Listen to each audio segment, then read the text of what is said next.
Hello and welcome to this webinar. My name is Jonas and I am an FAE at Know-How Solutions.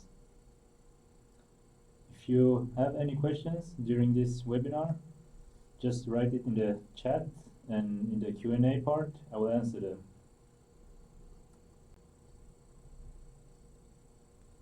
So this is the agenda for today. We will do both of these parts in this session. So for part one, I will first talk a little bit about Keil MDK, and then I will show you the hardware, and finally we will do a demo.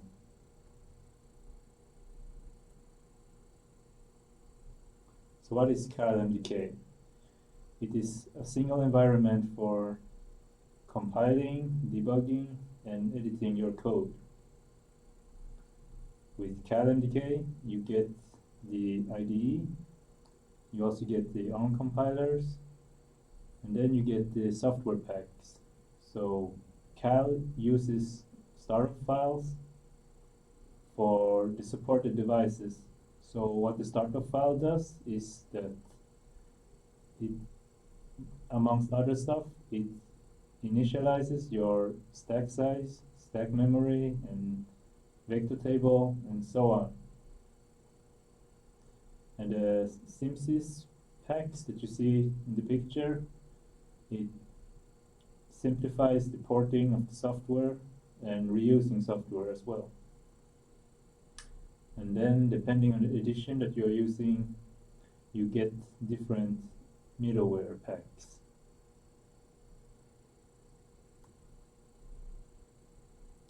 So there are 4 editions of Keil MDK. We have the light version, which is very restricted in what you can do. So it's more like just an evaluation tool. And then we have the Essential, Plus, and Professional editions, which is the commercial ones. And the difference is the available middlewares and the supported devices and functional safety.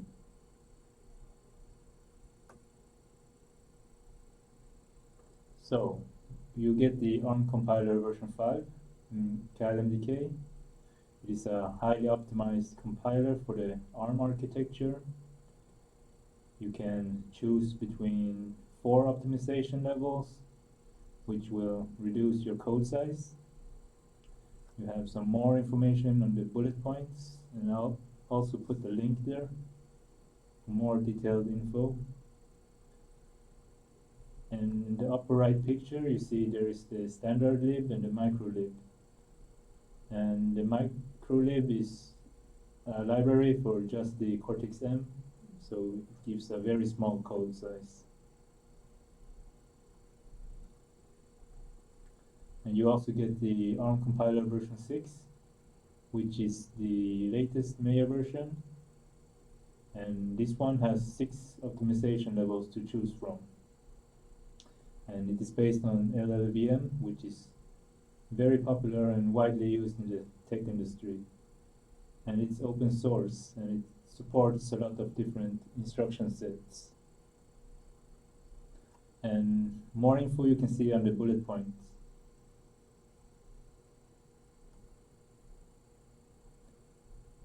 The Keil RTX and FreeRTOS is supported in Keil, so you have kernel awareness for that. And in the picture you can see there you can port between RTX and FreeRTOS with the help of the SimSys packs. So this is the board that we're using. You can see it on the left side, and on the right side that's the debugger that we're using, the Ulink Pro. But for this first part we are not going to debug, so any of the Ulinks could have been used. So now to the demo. I will create a new project from scratch using the RTX RTOS. So let's do that.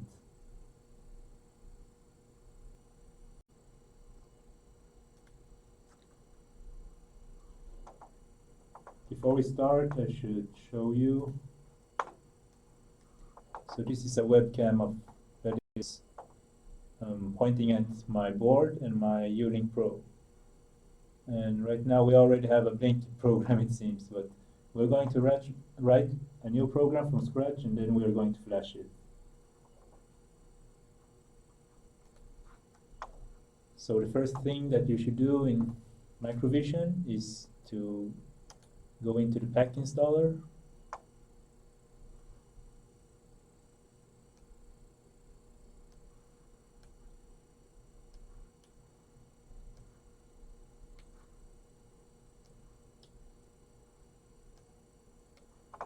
And then you should search for your device.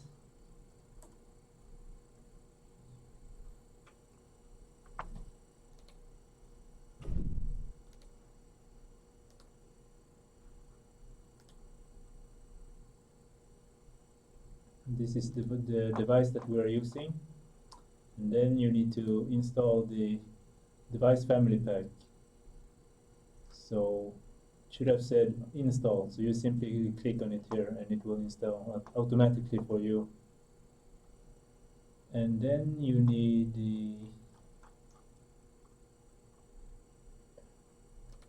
the ARM compiler. So you simply click install again. And finally you need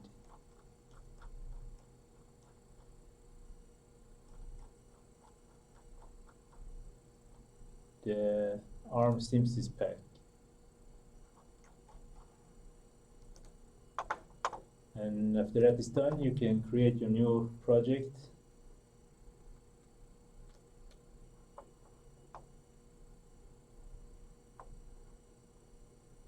So I'm going to go to my Keil workspace and create a new folder for this project. You could have put it anywhere that you want. So I'm going to call it Keil webinar.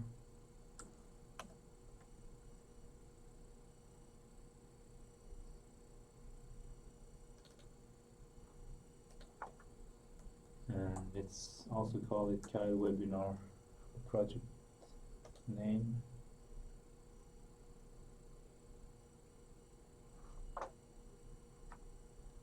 And then this window will pop up, and the first thing you need to do is to select the device that you are using.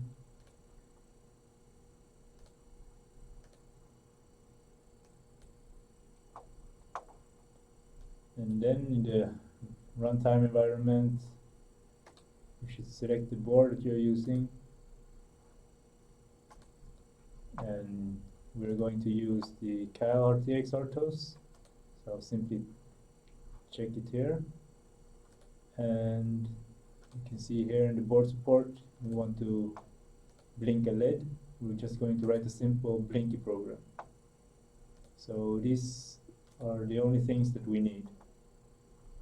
And here you will see some dependency issues. We have some yellow warnings here. So if you simply click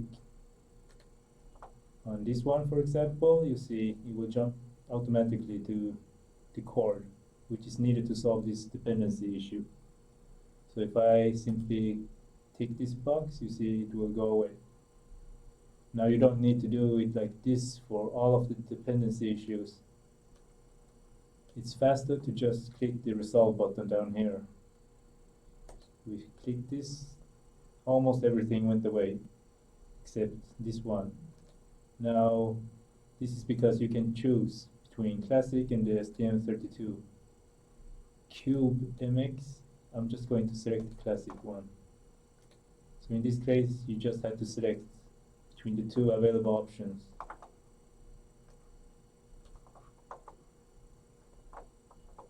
So then we press OK, and now let's add a main file. So we're gonna use this one, use the code template, so we don't have to write it from scratch. And then we're gonna use the Simsys main function. We can just let it be called main.c. Then we press add. So here we will get a skeleton. the kernel and different stuff that is initialized for us. And inside source group here is where the file is placed. And then we want to add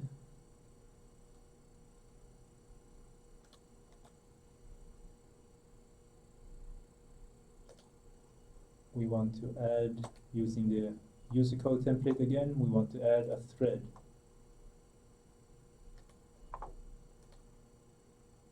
And we will just blink the LED with this thread.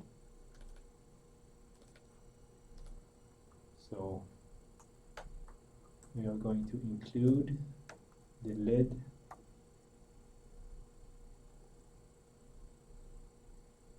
board.led is what it's called. If you were unsure, you could have just went into the board management, the runtime environment, and you could have checked here for the LED interface. And here you can see the documentation as well. So if you click here,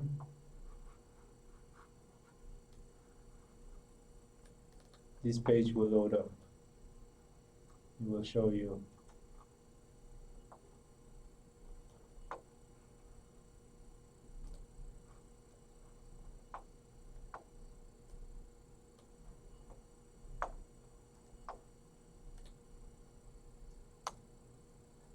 so we're gonna initialize the LED.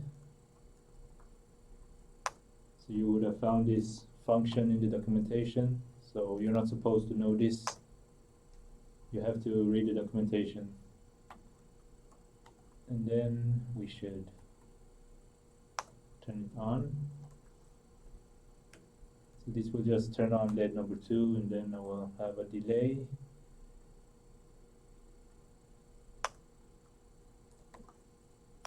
This function is also shown in the documentation, but this time for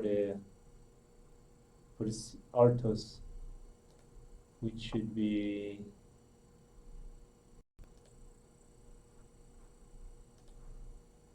this one.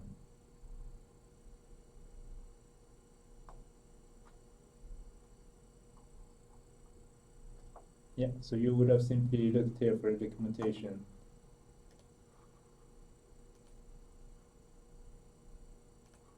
So we can say maybe 500 milliseconds, and then we're going to turn it off.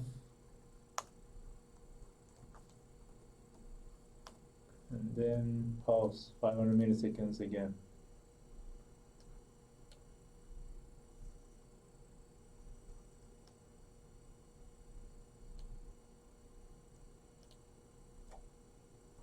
Like that.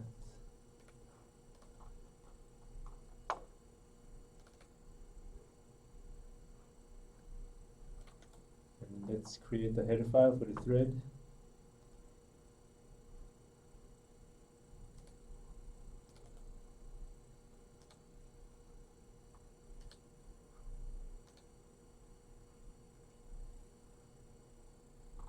Yeah, actually we don't need to use the template for that. Let's call it thread.h.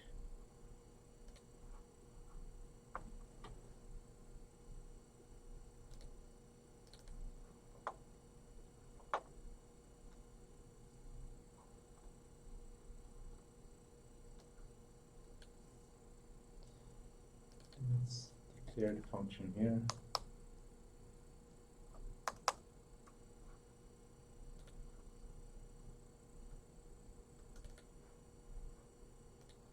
Then we include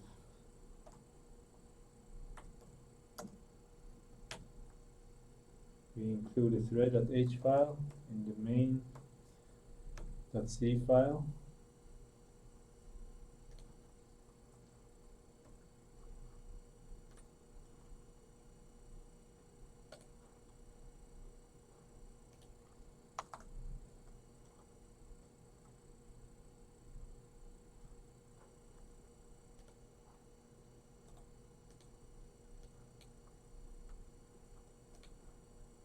And then we're going to initialize the thread before we start the kernel.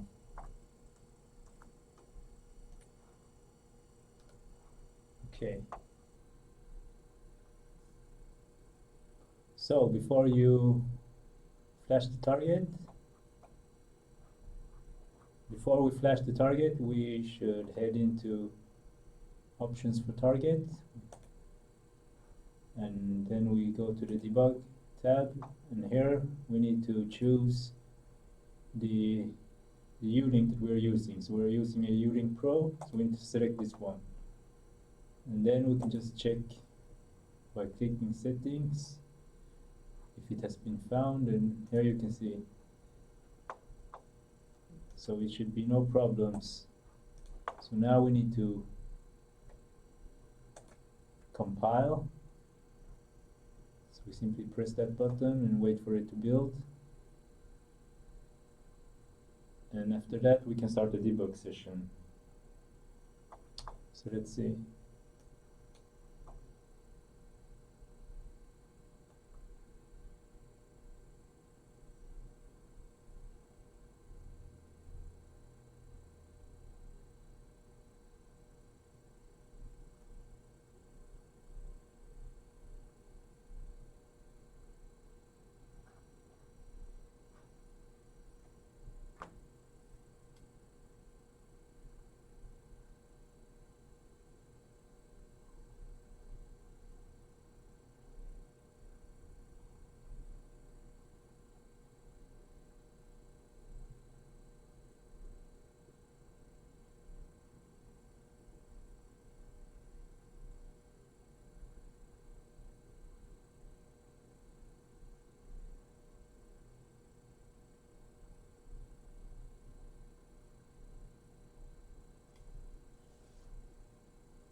So we have a couple of warnings, 0 errors.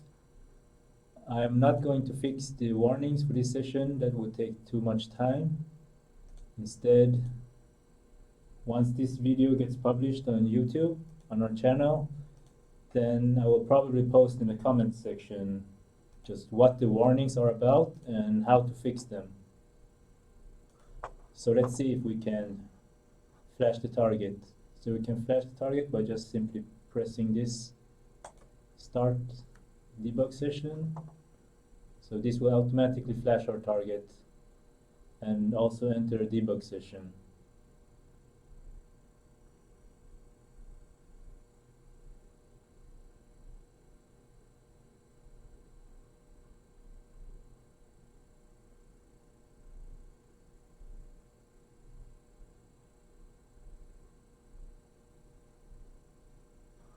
So now you see there's a yellow arrow. This is where we have paused. This is the code line that we have paused at. So I'm going to simply press run, and then I'm going to bring up the webcam viewer, and we can see that the LED is blinking. So that's how to write a blinky program from scratch using the RTX RTOS.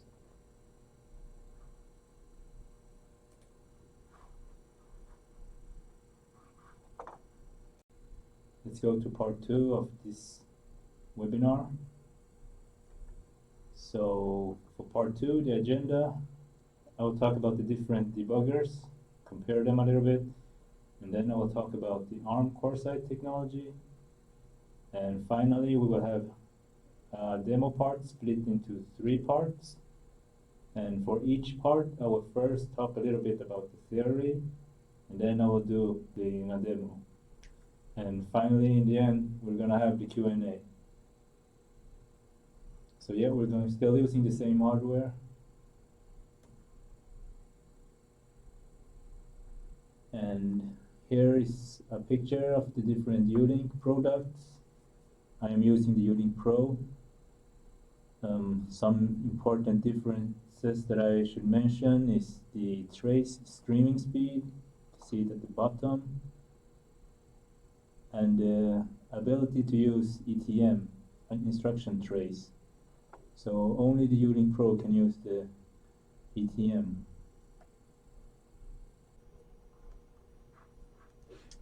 Okay, So in this slide you can see two connections. To the upper right you can see the Cortex-10 pin connection, and to the left you can see the ARM standard JTAG 20 pin connector. So with these two connections you get access to basic debug features. So you can see on the lower right picture there's the three blocks: the run control, breakpoint unit, and the memory access unit. So what you can do with this is to control your processor, so you can start and stop execution. You can step single line, so this is both assembly code and standard source code. You can set breakpoints, you can read or write to memory or peripheral registers, and you can flash internal and external flash memory. So the system analyzer window, it shows you information about your system, as you can see in the lower right picture, and the bullet points shows you examples of what you can see.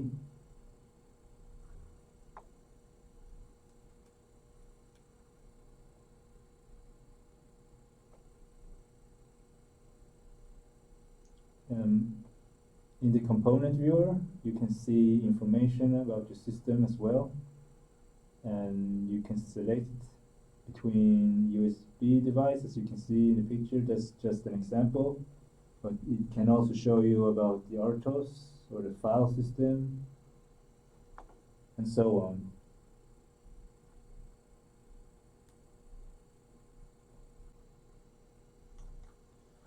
So what is the event recorder? It is a piece of software that is added to your project, and once this is done you can check some settings in Keil to enable it, and when this is done it will initialize the event recorder in the target software, and this will allow data to be recorded into the event buffer, and then the debugger will read from this buffer and interpret it, and then we will see the information in Keil MDK. And what is this good for? Well, most of the time the middleware is usually a black box to the programmer, so they don't know what happens under the hood.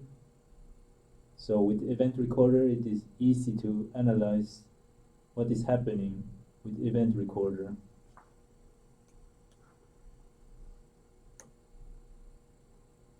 Okay, so now I will do a short demo on stuff that I just talked about. So I will switch to MDK, and I will exit the debug session, and I will open up a project that I have already prepared for this demo, for this second part.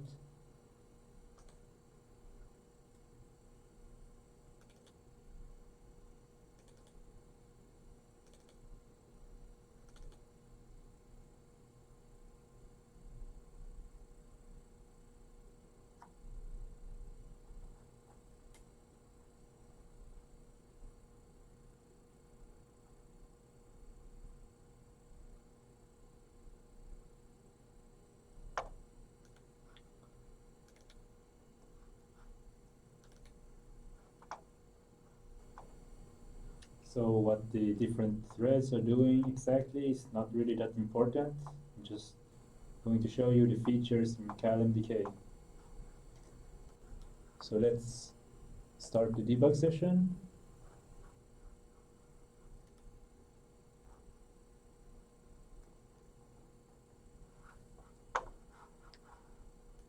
So let's see, we have the basic debug features, we have the steps. We can step one line, we can step over, step out, and let's try to put a breakpoint somewhere. Perhaps here. We can put a breakpoint and we can run to it, and it should break when it hits the breakpoint. So now it have hit the breakpoint, and one of the LEDs should be on. And if I remove the breakpoint, and if I just run it, then you'll see that it's simply blinking. So let's pause it. And we can see peripherals.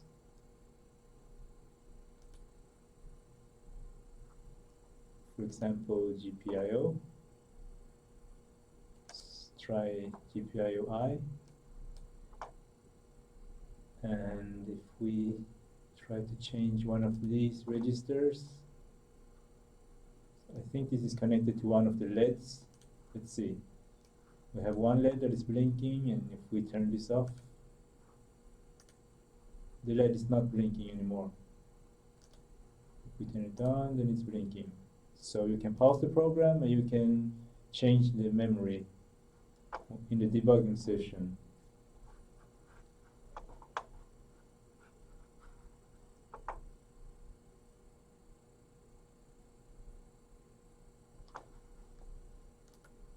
And now I'm going to open component viewer. So here's how it looks.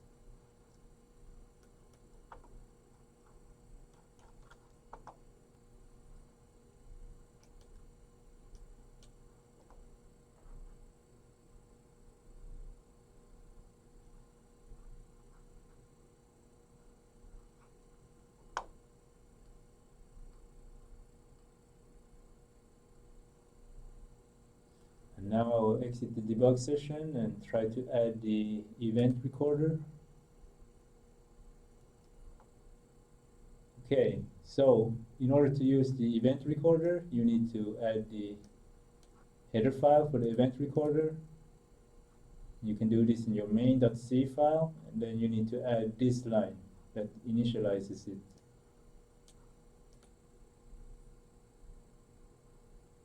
And once that is done, you simply go into View and Analysis window and Event Recorder.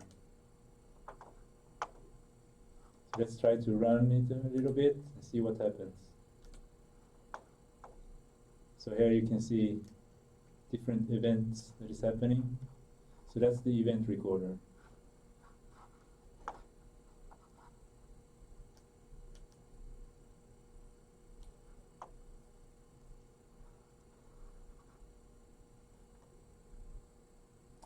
And to see the system analyzer window, you need to go into View and go into Analysis and click System Analyzer.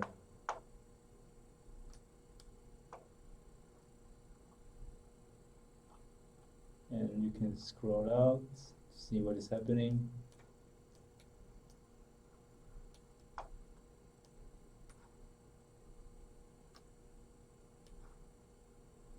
So here you can see some information about the system and the threads. So let's exit the debug session and go to the next part. So on the lower right part of this slide, you can see the picture. It has now two more blocks, the ITM and the DWT. And you get this by just checking a box in Keil MDK. So a little bit about the ITM. It has 32 ports. So by default, port 0 is used for printf rerouting. So whenever you use printf in your program, it will get rerouted, and you can see it in the Keil MDK in a printf viewer window. And port 31 is used for kernel awareness, and the rest of the port can be defined by the user. And the DWT, that's an optional debug unit. So what it does is that it counts the execution cycles, and with this you get watch points, data tracing, and system profiling for the processor.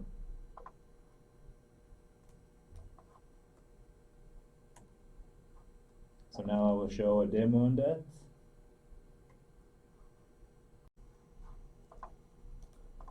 Okay, so I will start by showing the printf via port 0 in ITM. So let's head into options for target and go into settings, change tab to trace and press trace enable.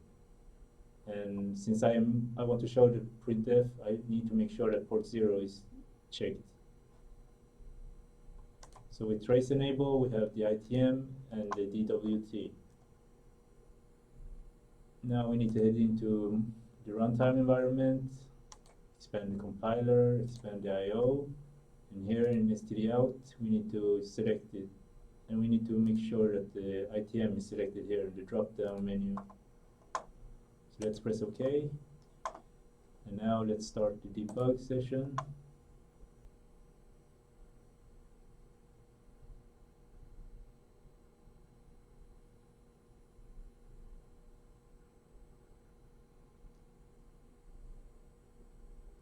And one last thing to keep track of is that the thread for the file which is using the printf function needs to have the stdio.h file included, and then you can use it. And you open up the printf view window by pressing view and go into serials windows, and here you can find it. So let's take a look at it. Let's run.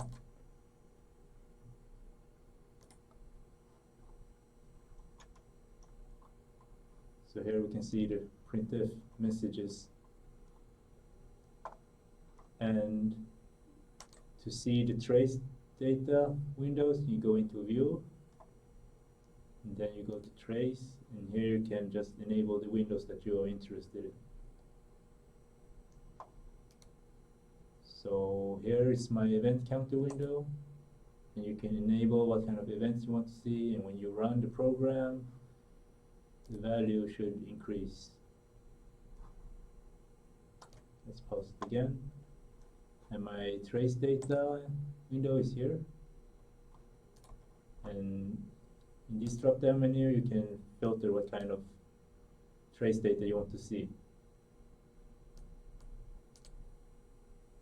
And here is the trace exceptions window. So that's how it looks like. And the last thing I want to show in this part is the logic analyzer. So I'll try to add a variable to it. I'll go to this part. Let's run into this breakpoint.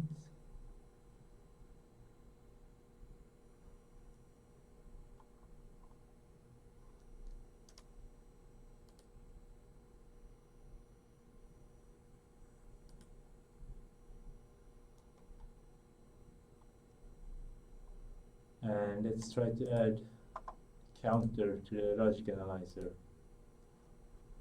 And you bring up the logic analyzer window by pressing view, and let's see, analysis window, and here's the logic analyzer. So here's how it looks like. I should set up my counter so we can easily see what value it has. Let's try 15,000 maybe. Yeah, it goes to 10,000 max. Okay, let's try to run it and see what happens.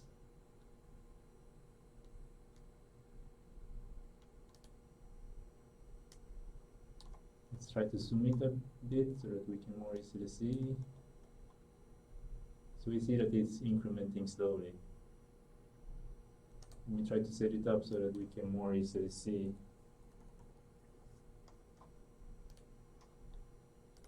So here you have a graph of how the variable changes.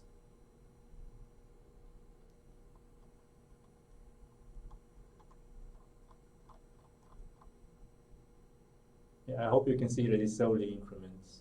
There's a slight slope here. So let's go back to the slides.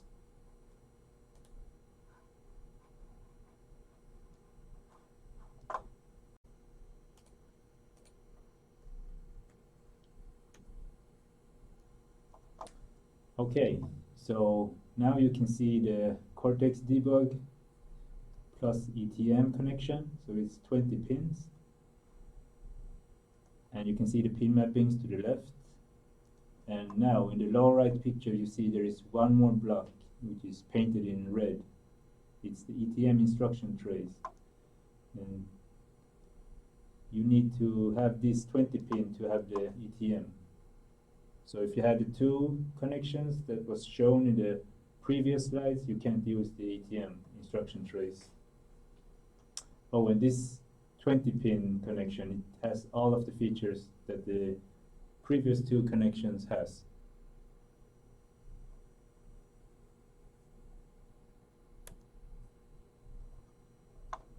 So one thing to keep track of is that the ETM instruction trace is only supported by the Ulink Pro.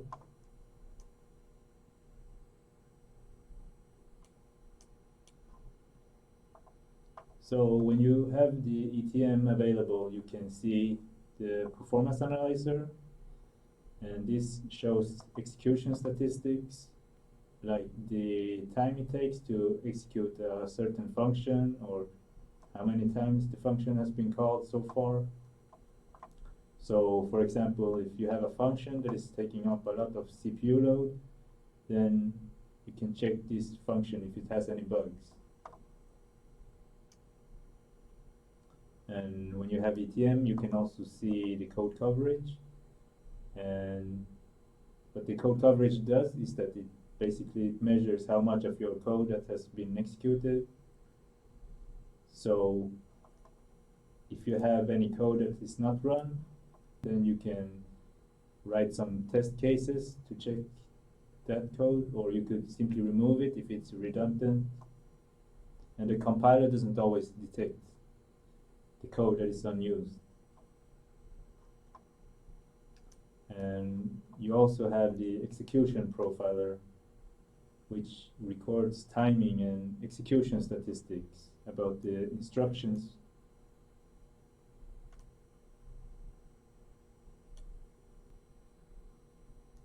And you also have the execution profiler, which records time and execution statistics about the instructions.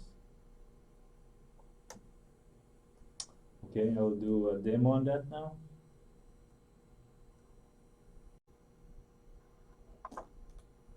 Okay, so let's turn on the ETM. So we go into options for target, go to the debug tab, edit the settings, change into the trace tab, and then you click here to enable the ETM. Press OK, and now we start the debug session.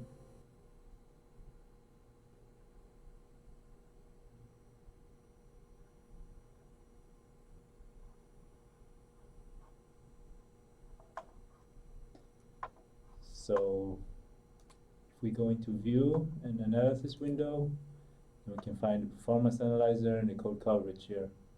So let's enable them both.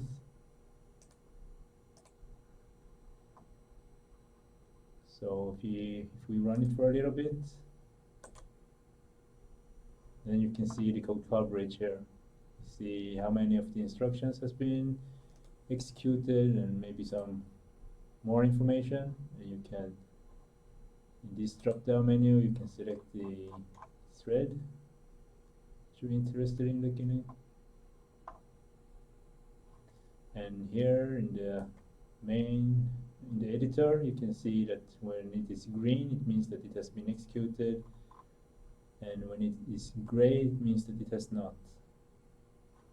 Let's take a look at the performance analyzer. So here you can see how much percent of the time that we are spending at different places, and how many times they have been called, and you can In this drop-down menu, you can select between functions and modules. So that's how it looks like.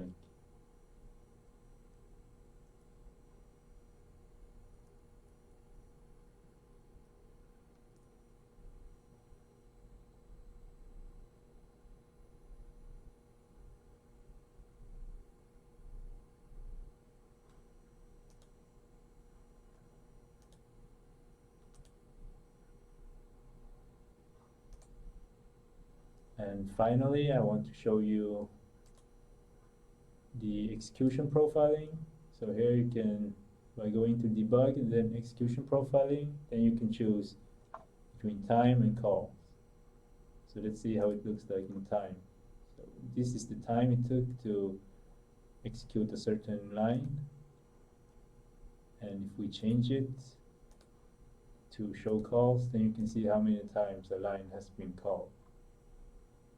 So let's go into the for loop and you'll see, for example, this one has been called multiple times. So let's go back to the slides, and I think this should be the end.